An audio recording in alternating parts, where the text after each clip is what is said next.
nturuka mu karere ka Gisagara, umurenge wa Ndora, mu kagari ka Bweya. Mpagurutse ngo nsangize urungano rwanjye, amwe mu mateka yanjye. Muri make njyewe navutse nyuma ya Jenoside mu mwaka w'1999. Nsanga mvuka ku mubyeyi wagizweho ihungabana bitewe na Jenoside yabaye muri 1994.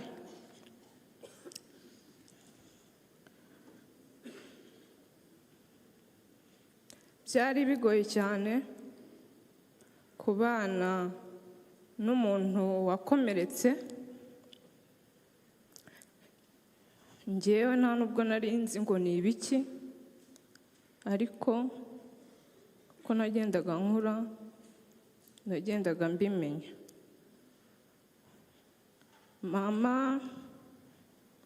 nasanze yariciwe umuryango n'umugabo, asigarana umwana umwe.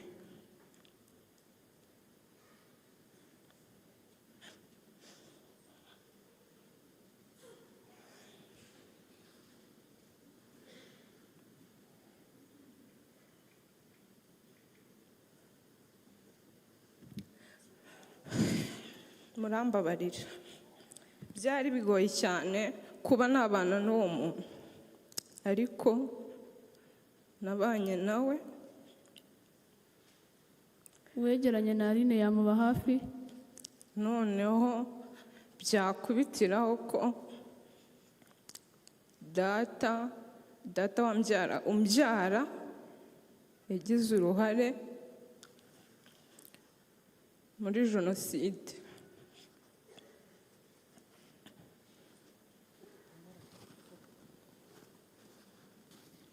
Byarangoye cyane kubaho, nabayeho nigunze, nari wa mwana utajya gukina n'abandi,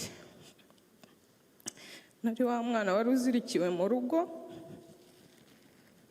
ntazi ngo ndazira iki. Kumbi mama yanzirikaga kubera yarambwiraga ati dutuye ahantu habi, aba baturanyi ureba bazenguruka ingo zose, aba nibo banyiciye umuryango.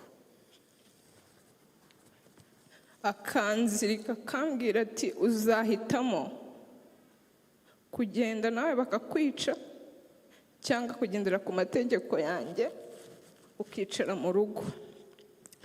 Nakuze ndi wa mwana wikinana mu rugo, nkaseka njyenyine,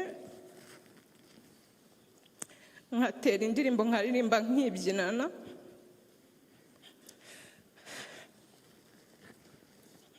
Kuko nta kundi nari kubigenza. Byakubitiraho umuryango noneho nasanze mama yari yarashatsemo mbere y'uko abura abobe, uwanyangaga bamaze kumenya ko mama yambyaranye n'uwagize uruhare muri Jenoside. Mama ajya kumbyara ntabwo yari azi ko uwo mubyeyi wanjye yagize uruhare muri Jenoside, kuko ntabwo yayikoreye aho bari batuye, yayikoreye ku wundi musozi. Baranyanga, batangira kumutoteza bamubwira nahaguruka ashogoshere agenda ajyane n'uwo mwicanyi yabyaye, abasigira umwana wabo ari we uwo mukuru wanjye. Mama yabaye intwari ahangana nabyo. Tubibamo, igihe kiragera njya kwiga navaga mu rugo njyanye na mama, isaha zo gutaha zagera akaza kuntora,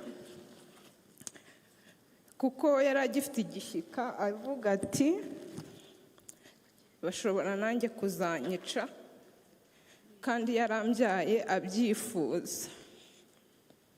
Siko byagenze, ntabwo napfuye, narize bigoye cyane, rimwe na rimwe agashaka kunkura mu ishuri n'ubundi ngo ntacyo nzimarira, navutse ku mubyeyi wagize uruhare muri jenoside.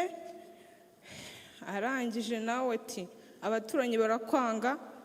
Natanze ubuhamya muri Gacaca uko nabibonaga, nabafungishirije abavandimwe babo.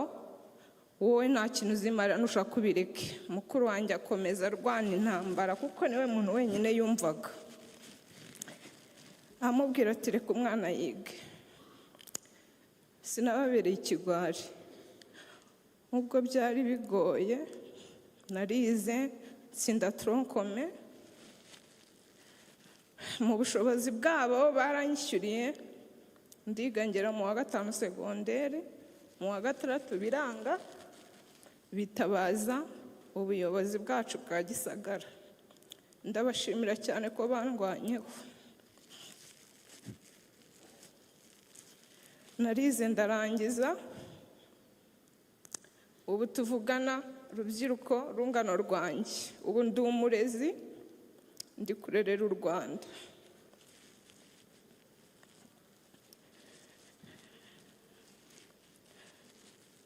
Ndi kurerera u Rwanda ruzira amacakubiri. Abana ndera ni abana bamaze gukura, bari mu kigero cy'imyaka 10-11 kuzamura. Mbatoza imico myiza, baganiriza ku bibi bya jenoside, mbasaba kuzabikurana. Nkaba nabasaba, nasoza nsaba abateraniye hano, urungano rwanjye, abanduse cyangwa se njya bonduse, ndi umunyarwanda, ni agaciro kanjye. Wowe wicaye wumve ko ndi umunyarwanda ari agaciro kawe, ka buri munyarwanda uri hano n'uri kudukurikirana. Bavandimwe, dufatanyije twabigeraho, twarandura burundu jenoside, twasenya ingengabitekerezo n'abazifite bose, tukubaka u Rwanda rwacu. Bajya baca umugani mu Kinyarwanda ngo usenya urwe umutiza umuhoro. Nidusenya u Rwanda rwacu, abanyamahanga bazadutiza amasasu turasana. Dukomeze kwibuka twiyubaka. Murakoze. Chantal, ukomere. Kadukomeze twakire ibibazo cyangwa ibitekerezo. Twakire hariya hirya.